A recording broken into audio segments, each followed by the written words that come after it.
Okay, everybody find some cover. Spread out along the wall.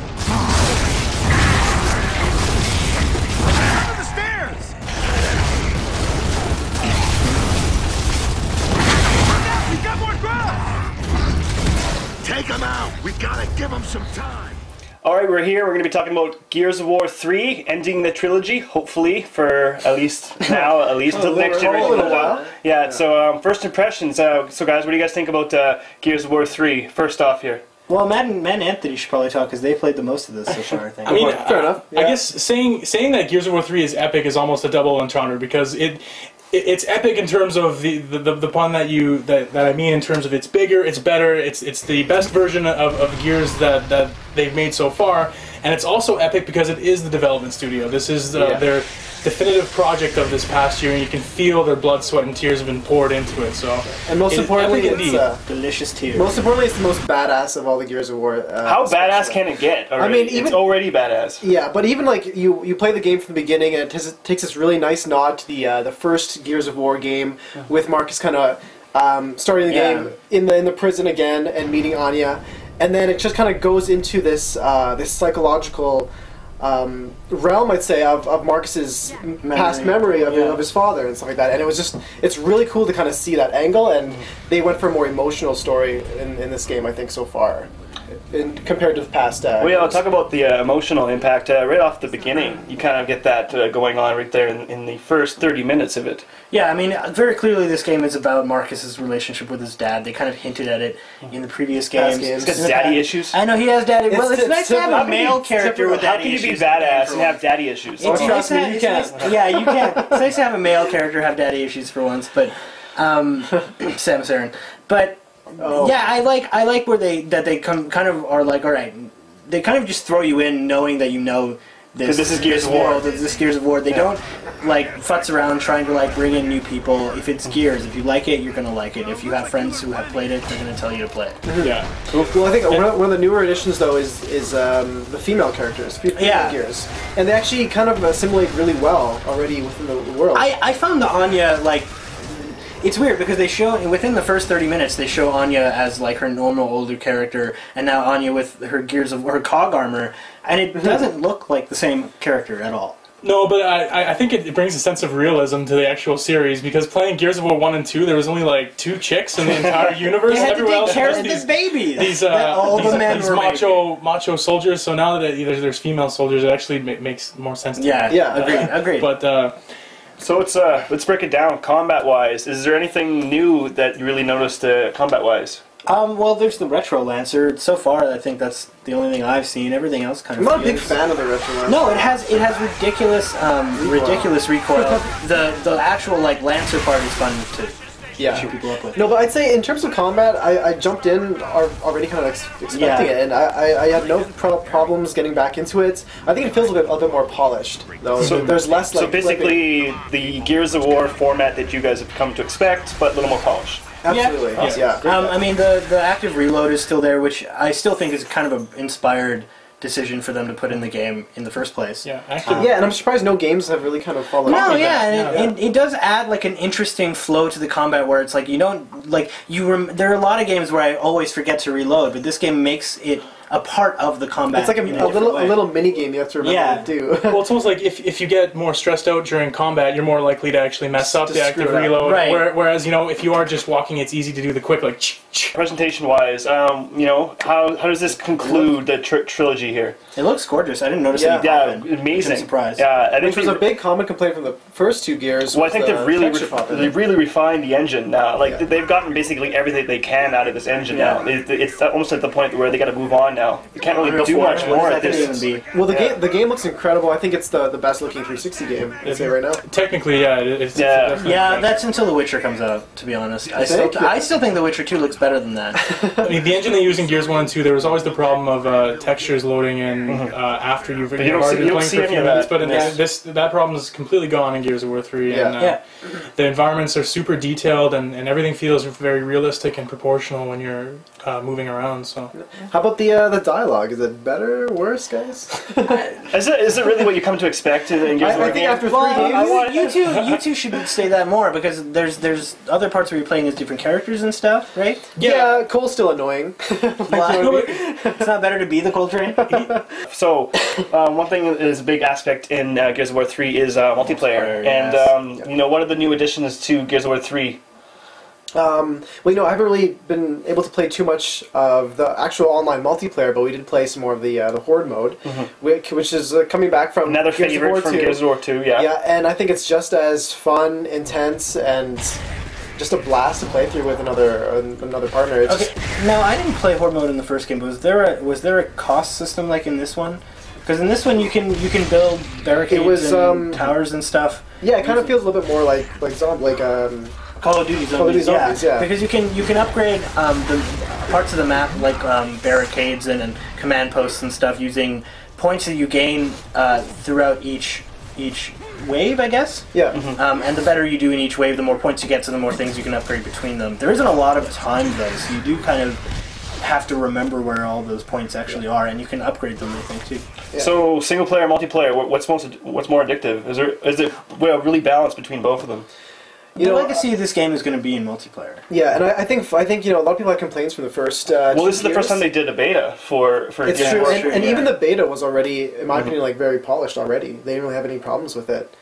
So I think this is if you are been waiting for the perfect Gears of War multiplayer experience. Yeah, like it looks like they put a lot of effort into it. The production values are through the roof. They knew that this is the third one, and they had to get it right this time. They have no more chances now. I think the delay did them well because it was supposed to come out in April, right? Yeah, I think so. Yeah. So everyone here highly recommends it. What do you think, Matt? Yeah, you bet. In terms of completing the single-player experience, if you're already invested in Gears of War from playing the first and second one, there's absolutely no reason why you should avoid this game. Yeah. Pick it up. It's more of the same great stuff that you know and love. What if you're just jumping in now? Is it something you recommend? Do you really need to know what's going on? There is a bit of a recap with Anya, and it's quite cool. Was it the video they released before, though, right? That doesn't really explain anything. No, but it kind of gives you the backstory, though, of what's been going on. Yeah, right? I'd say play the first 2 games first, or at least the second game. Marcus explains the core of the game in the very beginning with the backstory between him and his father, and like you said, that's kind of the key story mechanic in this game. So Gears has its own standalone story too. I think people can jump in and still enjoy it. Yeah. Okay. All right. So bottom line, I guess, is you should definitely not miss out on Gears of War 3. So get it now for the Xbox 360. Go. Yeah. Why are you here?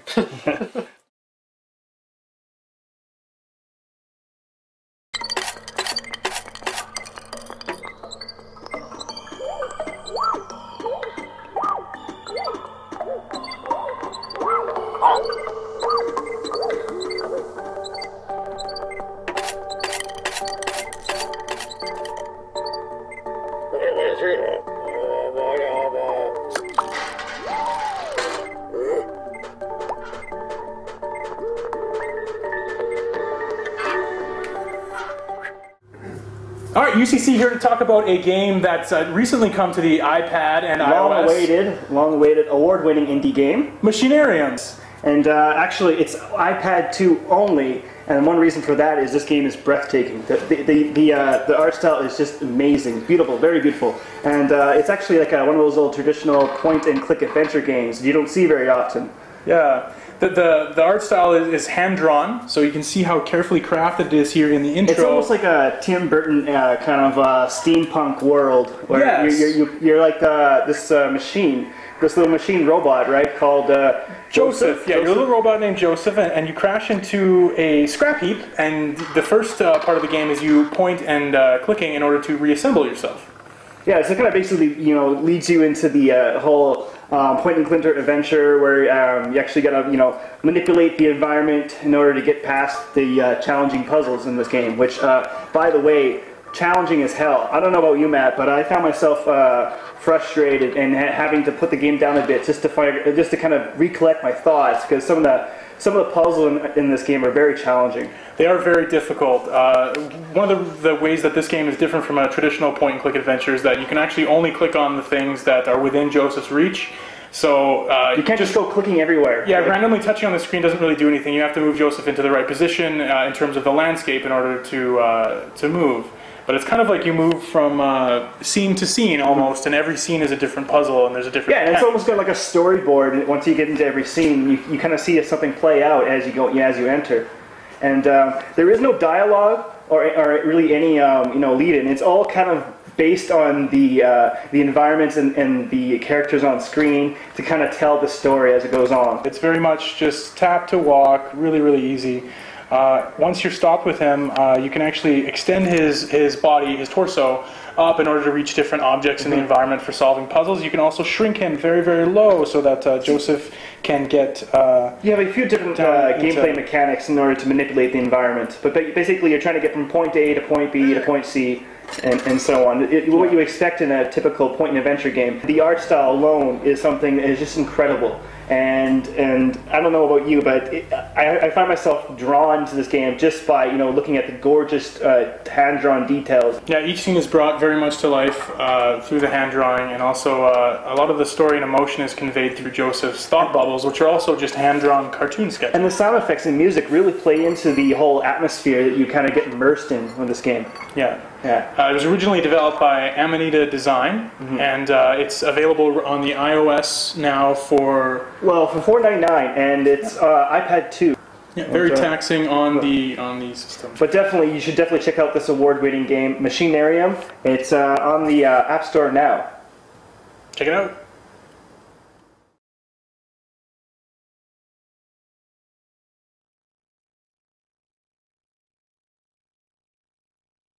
Alright, so here we are on our game night, getting ready to try out Resident Evil 4, the HD update. Star Fox is awesome. So this is our first time checking this out, so Matt, let's give it a go. So, quick exit from the building. See, the textures still kind of look like... The character models look fantastic. The whole... Yeah, I know, but the environments are kind of bland. But you know what? As a whole, though, kind of low res. The whole design, the whole art design, that still looks great. You know what? You know what I mean? Like this whole kind of like gritty look. Nice. Take out the legs, man. Legs are the only way, and then you kick them. Yeah, take out the legs, and then you can knife them too. Yeah. Knifing is quite effective. Yeah. So, do you think this game stands the test of time, or no? Not if it's awkward tank controls. But that's how it was before. Yeah. I know, but So- it's still awkward. See, I can still play games like this. I can still too. I get used to it, but you're right. Like, kind of Dead Space kind of spoiled everything a little bit. I just mean for like inventory management. Like, this game is extremely Japanese in that there are infuriating things that just don't need to be there anymore. And then it's Yeah, so the wow. controls are really This awkward. is weird. It doesn't feel right for any first. Because I'm used to 3D add to it? I'm used to aiming Yeah, with your left. Subtly. Yeah, I know. You don't notice it at first. I always had the opposite trigger to Yeah. aim. Oh, that was cool. Yeah. Yeah, I just realized that's so weird because I always thought the aim would be on the left hand, on like the left hand It gives side. cool depth. Takes you a little while to get used to that. This is kind of weird. So yeah, so you don't just walk into it and play. No, it's just you guys forget how infuriating it is. Yeah. Because modern games don't have this issue with controls at all. Well, it's just you have to get back into the groove of things a little bit, though, right? Like, Whatever Twilight Arrow is, boom it. We don't want it. saving ammo already early. The president's like, so how much is this listen, anyways? if I get rid of all the Twilight If you're a Arrow, PlayStation Plus member, it's $10. $10? Yeah. But then For it's non-idiots, 20. 20. If you're not, yeah. For non-idiots. So, it's really $20. I don't know about that. Because this is, it's not really much of a remake, like for HD wise. It's very similar to. yeah, see, that's what I was thinking. So But I don't know if it's worth it's $20. Yeah, but I wonder if we had the GameCube versions set up right beside each other, and maybe we would see a big difference. I'm sure there's a comparison on the web somewhere. Of course. Let's get there. But even then, for this is to even go up to like a PS2 or a PS3 era level of graphics, it doesn't even come up. The village is so cool. Like, when I first got to this, I was just so freaked out. I was like, I don't even know what to do. It All these is, people yeah. here. Yeah. Oh, that really hurts my eyes. I really enjoyed it actually. I was like, oh, this is sweet. But it's so, yeah, and like creeping so around, like trying to make as little noise as possible. You have to think about it a lot. Yeah, you really have to like slow down and figure it out.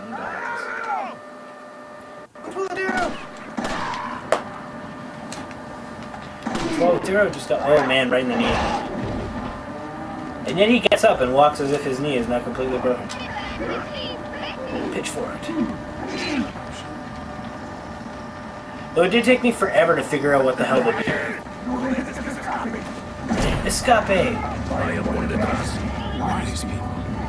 Yeah, this is crazy. Escape. Yeah, and like being able to push the thing, the bookshelves in front of the doors was really cool. This though, like, it's so suspenseful. I don't know. Yeah, no, yeah, and like, I was so freaked out the whole time. I was just like, okay. I was like, okay, now we're gonna go fast. We're gonna be fast. Yeah, there's so it's so intense all the time. And Pretty much really, right after they introduce these tank controls, then you have to fully master them by this the game's point. basically like, okay, this is how you move. Yep, it's annoying. Have fun. Yeah. Show me what you got. But we do. That's the thing. Yeah. This game was totally fun when it came out. I still think it is fun. Like I could play it again because, like, despite the controls being what they are, it still is a fantastic game. Yeah. So I think I could play it again, but I would definitely be a little more critical of it now as we are. I think so. Of course, because Once again, I think it's just we're so used used to now it. by the modern gorgeous graphics.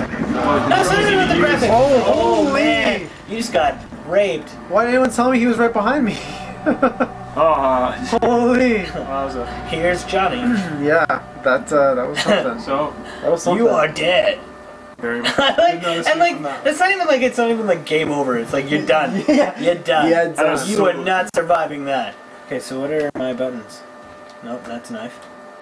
That's a spoon. That's a fork. How do I shoot? Yeah, there you go. How do I shoot? Square. Because I don't want to waste bullets. Square, really? I know. Right? Wow, okay.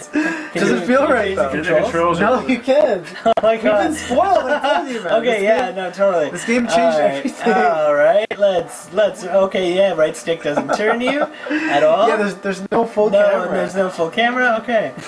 No, I mean, there is a full camera, you just can't. No, a full three-dimensional one. But No, yeah, you no. expect to use your the right To joystick. turn, I keep going left, I don't understand what's going on. Okay, here we go. Yeah. This is so fun. I keep still trying to turn the camera. I'm just gonna move my thumb away from this Yeah, thing. remember you. Yeah. But now, see. You don't. Okay, right, because they want you to, like, slow the fuck down. Oh, There's no strafe. There's no strafe. Damn it! Wait, square, right? Okay, there we go. Eat it, bitch. This is so funny. Oh. You're done. Oh, okay. How do I? There we go. Right. Okay. You gotta run away and then turn. Wow. Okay. I'm so Dude, we remembering really all suck this. at this game that came out like 2 or 3. You know what, man? How many years This ago? is not easy. A while Is it? ago. Kicker.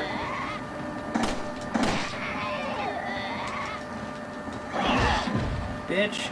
Not right now. You need to get to higher ground. Yeah, this is how I beat the level. I always get to the roof, grab the Yeah. shotgun, and wait. Yeah, you can defend on the rooftop. Yeah, and then you can actually, if you time the shot, Yeah. they would fall off the roof, and then they'd have to climb back up again. Yeah, or you Little can- little tip there. 6 years later. Yeah. For those of you just joining us. In case you were wondering how to get past this part, if you had this game Yeah. for 6 years, Secret and you haven't walkthrough. beaten the 6-year-old walkthrough. FAQ. Saw chains. Damn it.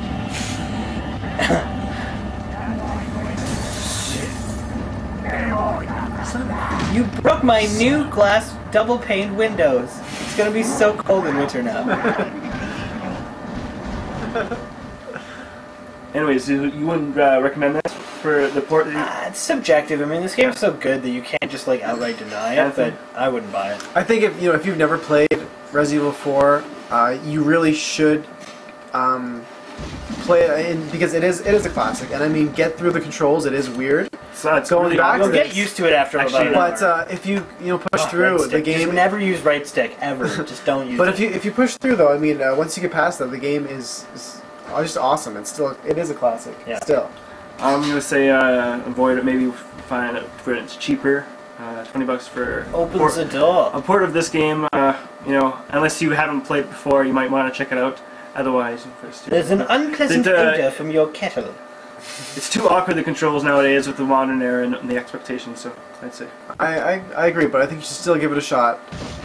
Right now, Yeah, if you've never played it, it's a must. right now for PlayStation Plus, $10. Everyone else is 20. And that wraps it up for New Game Plus game nights, and we'll see you again. See you again. Peace. See ya.